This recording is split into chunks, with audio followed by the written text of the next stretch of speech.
Hello and welcome to this week's episode of Politics in the Pulpit, a lectionary-based preaching resource designed to ask the provocative question of whether, and if so how, politics should appear in our preaching this week. My name is Lee Battle and I'm a minister with the United Reformed Church, where I currently serve in an ecumenical setting in Cardiff. Each week, I am joined by a guest from a different place and space on the pulpit and political landscape. And today I am so pleased to introduce to you the Reverend Dr. Susan Durber. Susan is a minister with the United Reformed Church. She is also the moderator of the Faith and Order Commission of the World Council of Churches, and also the World Council of Churches president from Europe. Thank you so much, Susan, for joining us today. Thank you, it's a pleasure. And so I wonder, politics in the pulpit, I wonder what that means for you. And can you tell us a little bit about yourself and whether or not you see yourself as a pulpit politician? Mm-hmm.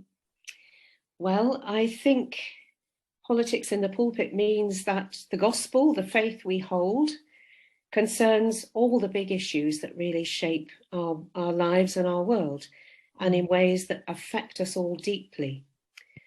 And I think I would say that I'd be wary of preaching in ways that are kind of about politics. You know, there's a kind of temptation that you can speak about politics as though it's something out there.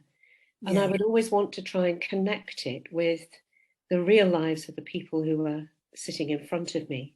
And I've heard it said that some preachers perhaps focus on the internal dialogue with God, our spirituality, our sense of needing peace and forgiveness and redemption. And other preachers might focus on, you know, the big things like justice and peace. But I think it's vital to hold all those things together. Yeah. I was fascinated to read once a book about the New Testament, which suggested that when we see all those stories about demon possession, that they're actually stories about people being wounded and traumatized by the political environment in which they live. Okay. So it kind of emerges in that way in terms of terrible human pain and dislocation. And I think you might say the same might be true of today, though it emerges in different forms. So I guess I'm interested in the ways that the big things of the world impact on our individual lives. Yeah. And it's a bit like the work I do at the moment combines living in a village in Somerset. Okay. Small community of people, but also being part of the World Council of Churches, and so meeting people from all over the world. Yeah. So I feel sometimes as though I'm alternately in the really big space and in the little space, and trying to hold them together and show how those interconnect. Is a vital part of what I try to do. Yeah, absolutely. And so from, I guess, those two drastically different contexts, what would you want us to hear as the key justice issues and political events that really affect your preaching and your work at the moment? Well, the biggest issue for the World Council of Churches at the moment, the biggest issue among many, is climate change. Finding a way for the churches to work together, to address, to understand, and to campaign in relation to the climate crisis that we're in at the moment. Yeah. So, you know, I think that's probably the biggest thing. And again, that relates to my life in this little rural context where every day I'm taking the dog for a walk in the natural world and being involved in supporting our community woodland. So again, holding together the big picture and the little one, and trying to understand how they relate to one another. Yeah. But also I think the economic questions are huge at the moment. And again, I hear people in this actually quite relatively wealthy and secure Somerset village worried about the cost of living. Yeah. Many of them on fixed incomes or struggling to bring up a family. And I also have in my head the experience of people I know in Zimbabwe, for example, where inflation is not 10%, but 80-something%. And sometimes has been even more than that. You know, so and trying to hold together the sense of we belong to this big and complex world where economic systems impact on all our lives, and how we're part of that together. Yeah. And somehow enabling, encouraging that sense of solidarity. Yeah. With people in the place where I live day by day, and the place in a sense where I work, and the people I meet from all over the world. And holding those together is immensely challenging. And that is such it's such a lot to hold internally, that sense of small and big, but also how they do relate to each other, and how one affects the other. Absolutely. In the backdrop of climate change as well is really huge, I imagine, for you. It is, yes. And what I want to resist is, you know, the temptation is to kind of get frustrated with people here who have a kind of very local view. But, you know, that's perfectly understandable why people... Of course it is, yeah. It's the context in which we live. And I have that local view too. You know, I go to the village shop and think, oh gosh, I've spent more this week. Yeah, absolutely. We're all being shaken. The kind of the difference in what's around us, in a sense, is academic, because we are all being shaken and challenged in a way that matters to each individual, as well as each community, as well as the world around us. It's an awful lot to hold on to. And each week I ask my colleagues at JPIT for a little roundup of their expertise and what they think we might want to keep an eye on in the world this week. And so some of the key issues are, we now have a new Prime Minister, Rishi Sunak, who's now appointed a new cabinet. And so we're praying for perhaps some stability in our politics in this country, but also seeing how the opposition parties manage this, and under the shadow of a call for a general election, holding lots of that around us today. We also have just the ongoing war in Ukraine, which I guess becomes easy to forget when we're all tackling other things ourselves. The midterm elections are coming up in the United States, and that will always dominate our news. We also have the beginning of COP27 as well, so climate change very much on the world stage again. The key church dates, we will have come to the end of Black History Month, but on the 6th of November, we have the International Day of Prayer for Persecuted Christians. And so, Susan, with our metaphorical newspapers in one hand, let's open our Bibles. And I wonder if there's a particular place you'd like to start, or a theme or a question that has jumped out for you from the readings this week that you'd like to start with? Yeah, well, there was something very powerful that struck me, that the Haggai reading, this tiny little book, and yet it's one that's very easy to date because it relates to very specific historical events.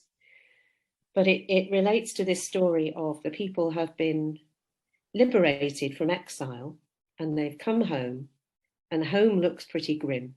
That, you know, the temple's destroyed. There's a lot of rebuilding to do, and they're demoralized. And the prophet, Haggai, I think is wonderful because he tries to lift their sights to something higher and broader. Yeah. And so often in our politics at the moment, the debates are all about, what percentage will tax be, Yeah. or what will interest rates be, rather than what is it we're looking to achieve? What is it we're hoping for? What is Yeah. the society, the world, the kind of community we want to create? And I think what Haggai does is what Walter Brueggemann calls, he has this prophetic imagination. Yes. So he can imagine a different world, a better world. Yeah. And he says to these people who are no doubt suffering from a kind of corporate trauma and stress disorder, he's saying to them, it's all right, God is with you. There will be a better world. You will be prosperous. It will be good again. And I think I long for politicians who would be able to encourage us with that bigger vision of what we're doing all this economic adjustment for. What kind of society is it that we want to create? And it seems to me that we've lost that in most of our political parties. We've lost that kind of bigger vision. Yeah. So that's what I long for and what I wanted to celebrate about Haggai's wonderful prophetic imagination. I mean, I can just imagine those people coming back from exile, having been through this terrible experience and then coming home and finding it all in ruins. Yeah. And it reminded me a bit of, I'm too young to remember this, but I kind of lived in the aftermath of the end of the Second World War. Okay. I still remember there being bomb sites around which were unreconstructed. And I read a book recently about council housing after the Second World War and how politicians were so excited and driven by the hope of building a better world out of these ruins that were there after the war. And I think in a way we need something as an imaginative and as, as creative. We need that sense of we can build a better world and this sense who we're building the world for and what it's going to be, one of safety and security and more equality. So we need something like that prophetic kind of imagination. So that was really the reading that really struck me as being, it somehow spoke into this desperate political situation that we're in at the moment in this country, let alone the rest of the world, where it feels as though we're picking over the bones, rather than saying, no, we can build something better. Yeah. They've kind of done this very human thing, haven't they? And after trauma, you want to return to something safe and something that's known, and they've got back and it's not there. And I can imagine how traumatizing that was for them as well, that there was this great temple and it's very kind of, Haggai says, you never saw it anyway. You weren't, this wasn't your generation's temple. Nobody had sight of it, and so why'd you crave it? But it is that sense of when everything else is all so up in the air and so unsafe that we try desperately to cling on to a time that felt safe and that felt prosperous. And with Haggai and the reading with Luke as well, I think we see these movings of time in these readings. This was the past. This was how it was done, but that's not our present, and it's not your future either.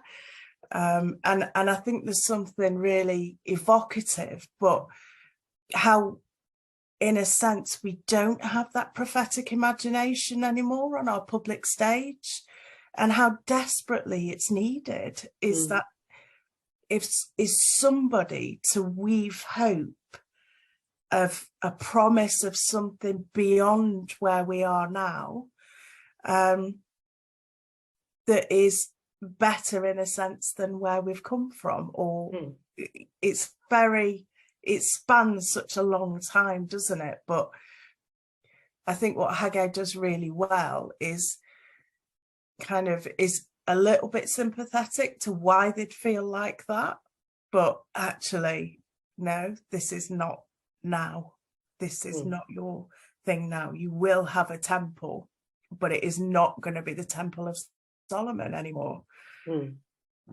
Yes, and you really can understand that longing, or that nostalgia for the past that does feel comforting. Yeah, but actually, what we need is a vision for the future.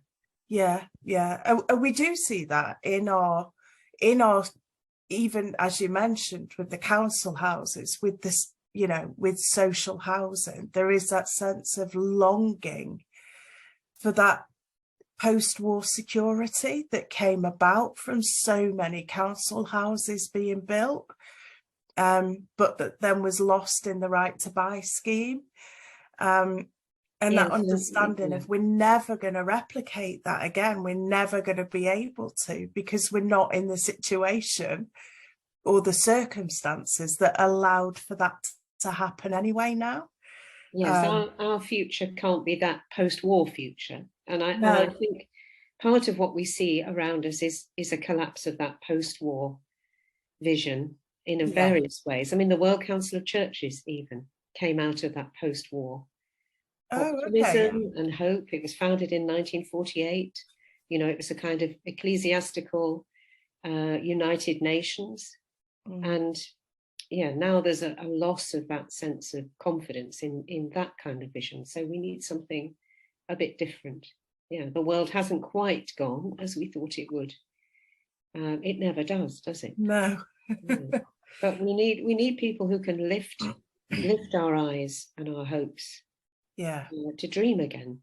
And I think that's where people like Obama was so wonderful for the world, was that he did have that prophetic voice about him that was both grounded in the now, but not afraid to talk about something beyond our now that's different. And I think it was really interesting what you said about you're absolutely right. I think in a degree stuck in that post-war narrative about what the NHS is as well. And, we're all looking for a surety that's actually really not there anymore. And I think this passage takes us really beautifully on that journey. I think Haggai takes us with him in that sense of, hold on, something is coming. Yes, absolutely. Yes. And that takes great courage, doesn't it? To not just to get down in the negativity and the hopelessness, but to be the voice that finds hope. And of course, it's got to be hope in the right place, because we all know that sometimes in those situations where people are so demoralized and traumatized, like in Germany after the First World War, that kind of searching for a new kind of hope can go in a very bad and dangerous direction. So we need hope that is based in something, in those good values, of creating a society where all can participate, where there's more equality, where there's more opportunity, all of those things. I feel so incredibly grateful that I was part of a generation who had enormous opportunities. And I look at my grandchildren and I think it feels a bit different for them. I would love to open up the world a bit. And although it feels different, I think you're right, we can't fall into that sense of that different automatically equals worse. That there is a sense of what having faith is in part an active part of you that looks forward and trusts that difference and change doesn't mean necessarily that it's all going to go wrong. It's just going to be different, and there's still hope in that, and there's still people's desire to be in community with each other, and if anything, we might draw that back and gain that sense of what it is to need to be involved with each other and need to work together. Because I think, you know, we have to a degree lost that. We've become very individualistic, both in our faith and in our lives. And now I think post-pandemic, or well, nearly as post-pandemic as we are, we realise the strength that we have in community. And I think there's enormous hope that we can take from that. And of course, there are many communities, countries, places around the world where they haven't lost that sense of community and the vital, the vital thing for human flourishing of being part of good and healthy communities. Yeah. There are other places in the world where I think we can see communitarianism gone, into a dangerous place. I mean, I look at the Chinese gathering of politicians that we saw last week, and it fills me with terror. Yeah. And then I start to think individualism's, is onto something. So we need to be wise about how we balance our lives as individuals and our flourishing within communities. But across the world there are very different expressions of that. Yeah. From which I think we can all learn. Yeah. And so I guess moving on to possibly Luke, what's the good news that you see in that passage, or is it a passage that we can kind of double down and learn from? Well, again, I thought it was this story about the woman who's married to the 7 brothers, one after the other, and they all die, and she marries the next brother, and then they ask, in heaven, who is she married to? And I think, again, it's a passage that betrays a lack of imagination.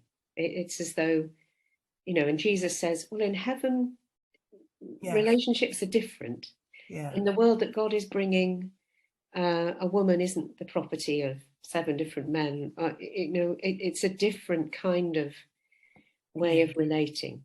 So in heaven, they're more like angels. They're neither given in marriage nor, it's a different kind of world that we're thinking about for the future. So, I mean, I think it challenged all sorts of, it challenges models of marriage. It challenges how we think about what it means to be a human being. Yeah. And it challenges those who just want to stay with, well, the world is like this, so how do I trip someone up in an argument? Yeah. And for me, there's that, that sense of it being a challenging passage as a female to read and look at, knowing that this passage probably would never have been written about a man, because it simply wouldn't have been an issue, perhaps, if it was a man that was marrying 7 times. But also it highlights the lack of choice that women and girls still have in places across the world, in our country as well, and how difficult it is to be a woman in that time, and how that is the thing that's used to try and trap Jesus into saying the wrong thing, or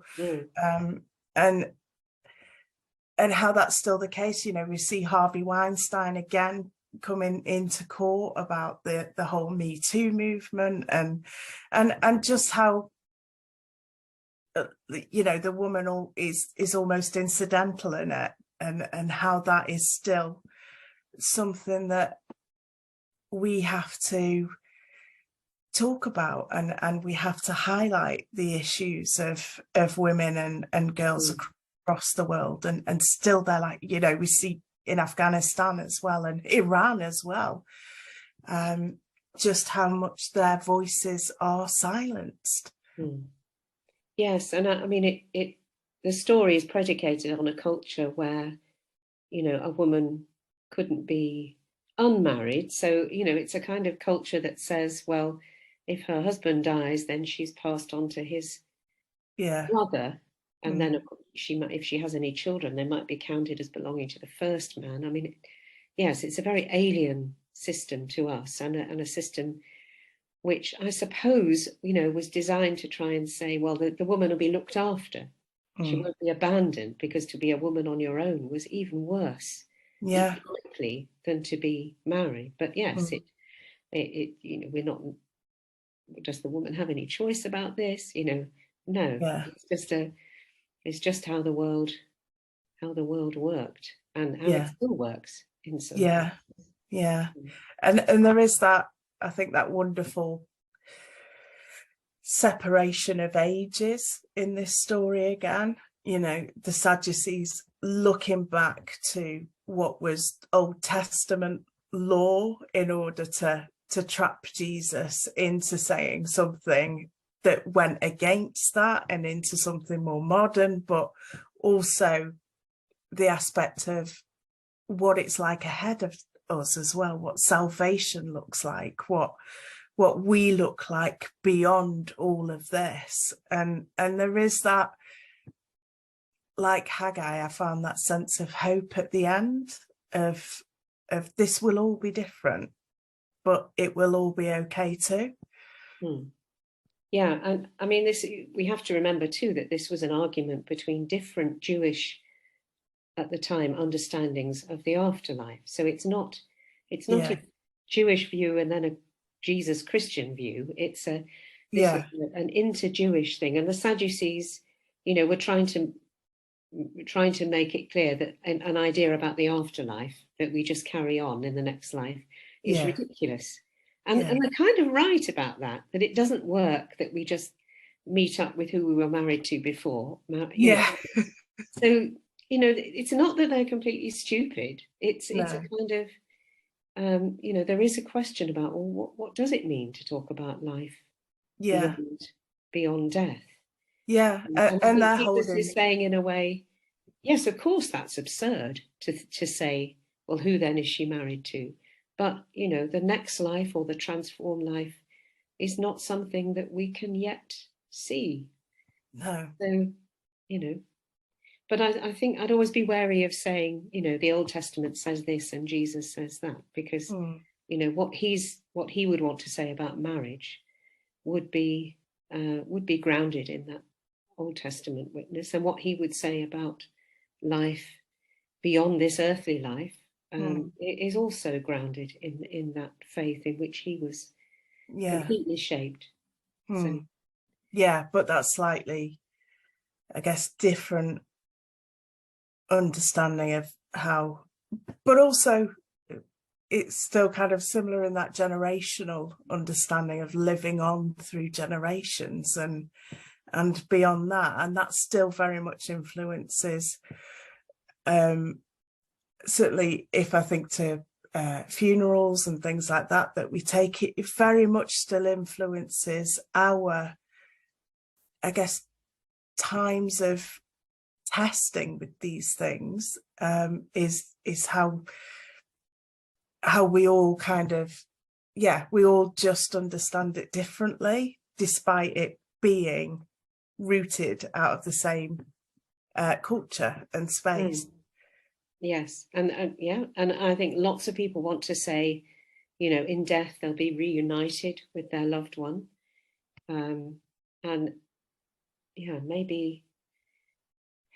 maybe Jesus is saying that's not quite how, we don't know what the next life is like. It's not going to be just a repeat of this one.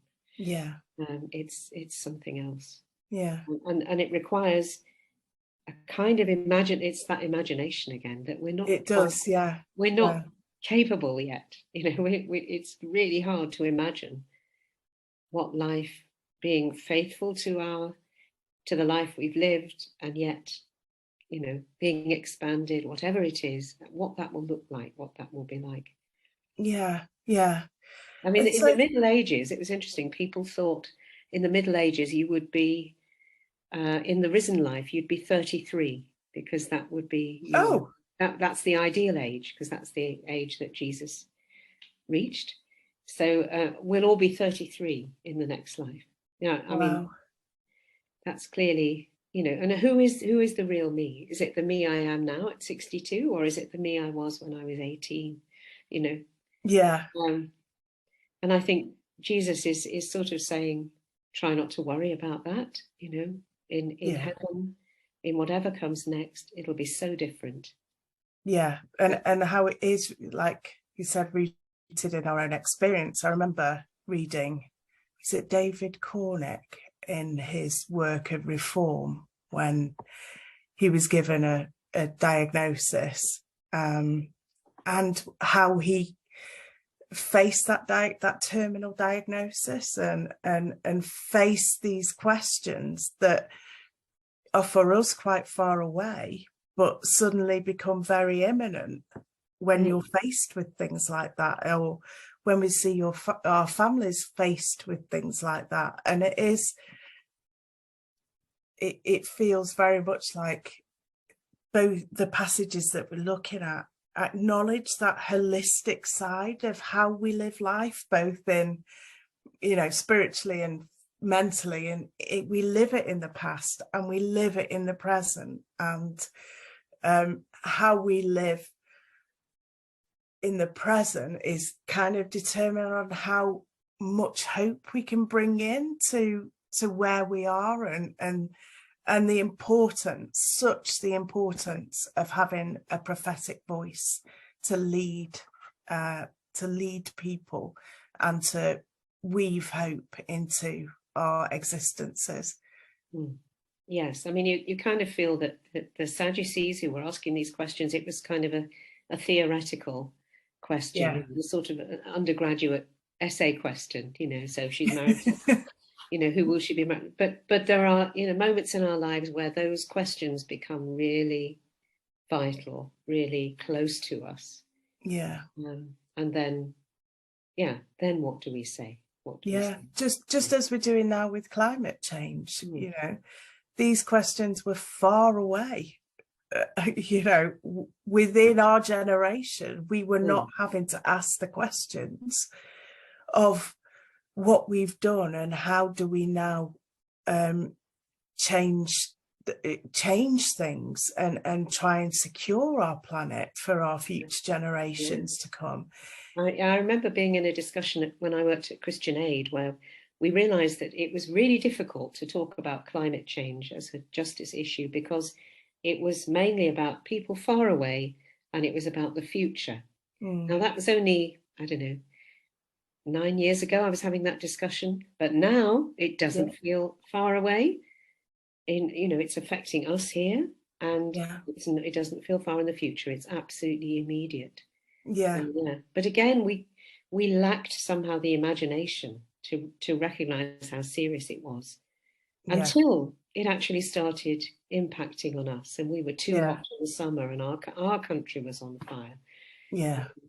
It's amazing, isn't it, how our inability to listen until it becomes our story, and until it, you know, and never did we think we'd sit in 40-degree heats in this country, but yet here we've been this year, and the fires and things like that across the globe, and a lot of that is to do with media, that we can actually see the faraway things now that are happening, but just our reticence to take action until it is part of our imagination and it is part of our human stories as we are. We lack that kind of imagination again to see what's coming over the horizon, and also, you know, we need the imagination to recognize that there are things that we can do as a world together. And COP27 has to rise to that. Let's hope and pray that it does. I was so glad that last night on the 10 o'clock news, it was climate change that was the first item. Oh, wonderful. And the UN talking about this, and that's where it needs to be. Yeah, it does. And we're so dominated by our politics that we forget the world around us. And in a sense, why politics exists, that becomes secondary to the actual politics and policies of the day. So yeah. Well, thank you so much, Susan, for coming on and sharing your wisdom and reflections with us today. And thanks to the rest of you for joining us to ask whether or how we should preach politics in our pulpit this week. If you enjoyed this episode of Politics in the Pulpit, please leave a review wherever you watch or listen to it, and share this episode with your friends. We love to have an ongoing conversation with our listeners about faith and politics. So do join in on Twitter at @pulpit_politics, or using the hashtag Politics in the Pulpit, or on our Facebook community, which you can access through the Joint Public Issues Team Facebook page and on their website, jointpublicissues.org.uk. And so the question from this week's readings that we leave you with: where do you hear prophetic voice? Where is it that you think we need prophetic voice? And is your voice the one to be prophetic? If you want to join in with that, please do let us again know on our Twitter or on our Facebook page. And so let's go into both our politics and our pulpits with this blessing. May you be anointed with God's Spirit as you bring good news to the poor, proclaim release to the captives, help people to see the world truthfully, and let the oppressed go free. Amen. Amen.